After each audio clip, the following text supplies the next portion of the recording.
आज की कहानी है दो बैलों की कथा भाग 1। दूसरी कहानी दूसरे भाग में कल आएगी। कृपया करके पूरी कहानी जरूर पढ़ें। झूरी के पास दो बैल थे, हीरा और मोती। देखने में सुंदर, काम में चौकस और दिल में ऊंचे। बहुत दिनों साथ रहते रहते दोनों में भाईचारा हो गया था। दोनों आमने सामने या आसपास बैठे हुए एक दूसरे से मूक भाषा में विचार विनिमय किया करते थे। एक दूसरे के मन की बात को कैसे समझा जाता है यह कह नहीं सकते। अवश्य ही उनमें कोई ऐसी गुप्त शक्ति थी जिससे जीवों में श्रेष्ठता का दावा करने वाला मनुष्य वंचित है। दोनों एक दूसरे को चाटकर सूंघकर अपना प्रेम प्रकट करते। कभी कभी दोनों सींग भी मिला लिया करते थे, विग्रह के नाते से नहीं, केवल विनोद के भाव से, आत्मीयता के भाव से। जैसे दोनों में घनिष्ठता होते हुए भी ढोल डप्पा होने लगता है। इसके बिना दोस्ती कुछ फुसफुसी, कुछ हल्की सी रहती है, फिर ज़्यादा विश्वास नहीं किया जा सकता। जिस वक्त ये दोनों बैल हल या गाड़ी में जोत दिए जाते और गर्दन हिला हिला कर चलते, उस समय हर एक की चेष्टा होती कि ज़्यादा से ज़्यादा बोझ मेरी गर्दन पर ही रहे।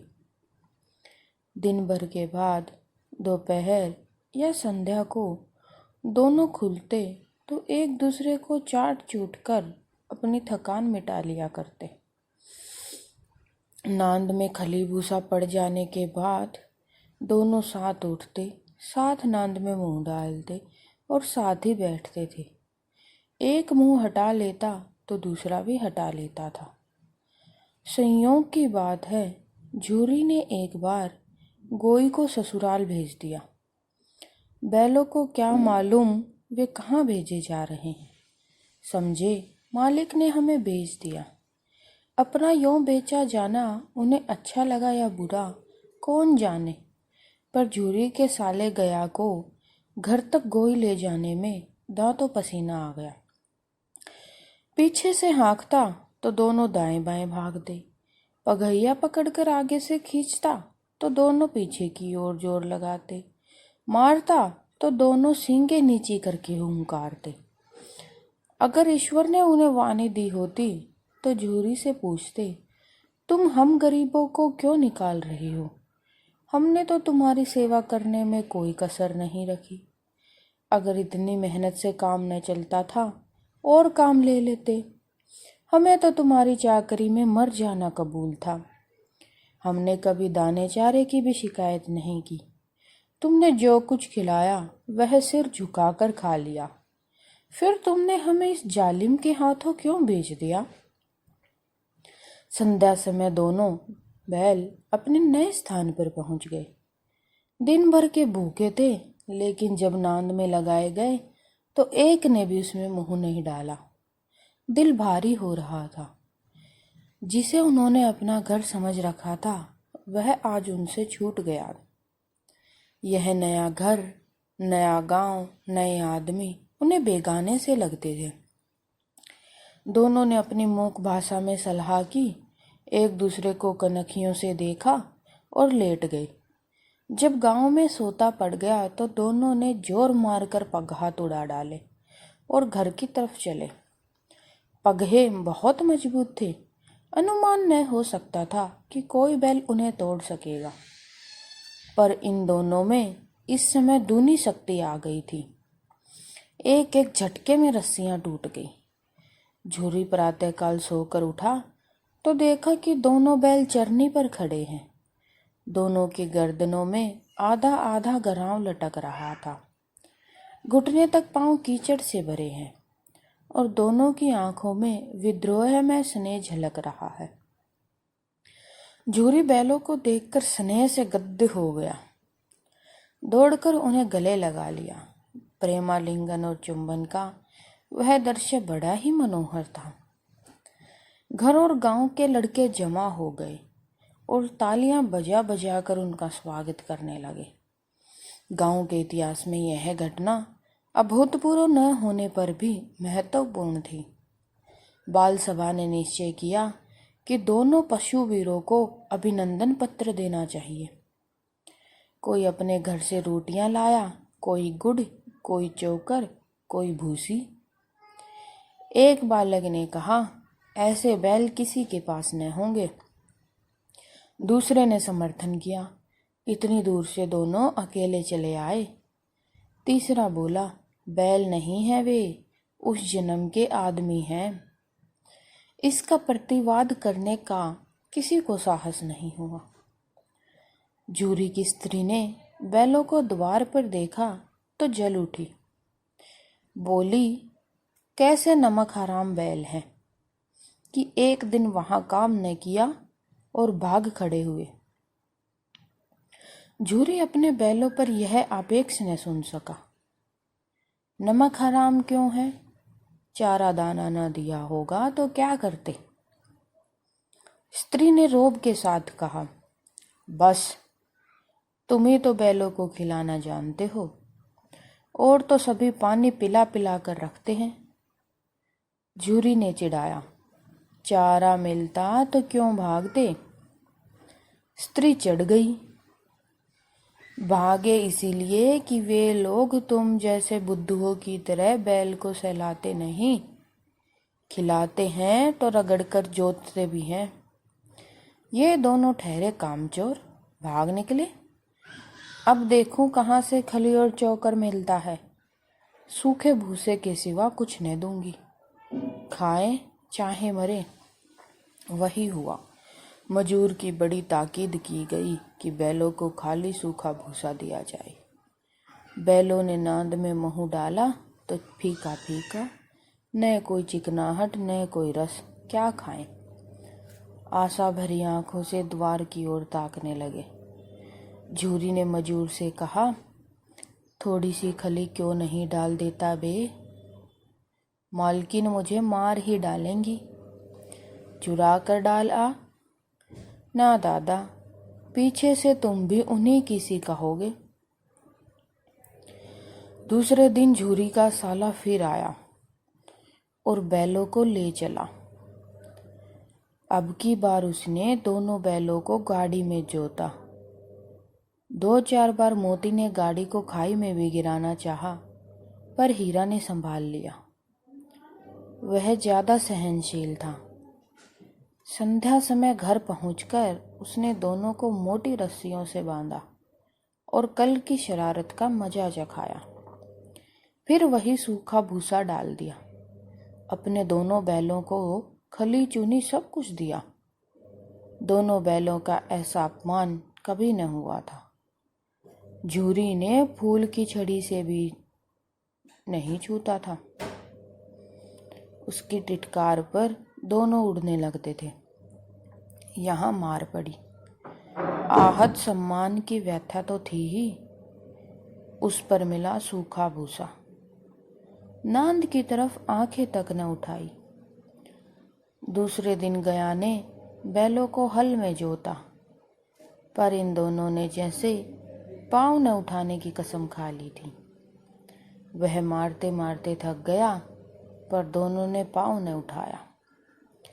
एक बार जब उस निर्दयी ने हीरा की नाक पर खूब डंडे जमाए तो मोती का गुस्सा काबू से बाहर हो गया।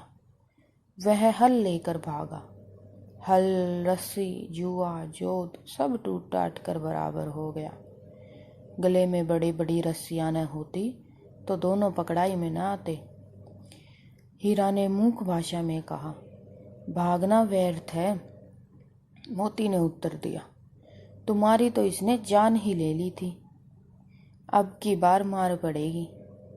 पड़ने दो, बैल का जन्म लिया है तो मार से कहाँ तक बचेंगे। गया 2 आदमियों के साथ दौड़ा आ रहा है। दोनों के हाथों में लाठियां हैं। मोती बोला, कहो तो दिखा दूं मजा मैं भी। हीरा ने समझाया, नहीं भाई, खड़े हो जाओ। मुझे मारेगा तो मैं 1-2 को गिरा दूंगा। नहीं, हमारी जाति का यह धर्म नहीं है। मोती दिल में ऐंठ कर रह गया। गया गया आ पहुंचा और दोनों को पकड़ कर ले चला। कुशल हुई कि उसने इस वक्त मारपीट न की, नहीं तो मोती पलट पड़ता। वह उसके तेवर देख गया और उसके सहायक समझ गए कि इस वक्त टाल जाना ही भनमन साहत है। आज दोनों के सामने फिर वही सूखा भूसा लाया गया। दोनों चुपचाप खड़े रहे। घर में लोग भोजन करने लगे। उसी वक्त एक छोटी सी लड़की 2 रोटियां लिए निकली और दोनों के मुंह में देकर चली गई। उस एक रोटी से इनकी भूख तो क्या शांत होती, पर दोनों के हृदय को मानो भोजन मिल गया। यहाँ भी किसी सज्जन का वास है। लड़की भैरों की थी। उसकी माँ मर चुकी थी। सौतेली माँ उसे मारती रहती थी, इसलिए इन बैलों से एक प्रकार की आत्मीयता हो गई थी। दोनों दिन भर जोते जाते, डंडे खाते, शाम को थान पर बांध दिए जाते और रात को वही बालिका उन्हें 2 रोटियां खिला जाती। प्रेम के इस प्रसाद की ही यह बरकत थी कि 2-2 गाल सूखा भूसा खाकर भी दोनों दुर्बल न होते थे। मगर दोनों की आंखों में रोम रोम में विद्रोह भरा हुआ था। एक दिन मोती ने मूक भाषा में कहा, अब तो नहीं सहा जाता हीरा। क्या करना चाहते हो? एकाध को सींगों पर उठाकर फेंक दूंगा। लेकिन जानते हो, वह प्यारी लड़की जो हमें रोटियां खिलाती है, उसी की लड़की है जो इस घर का मालिक है।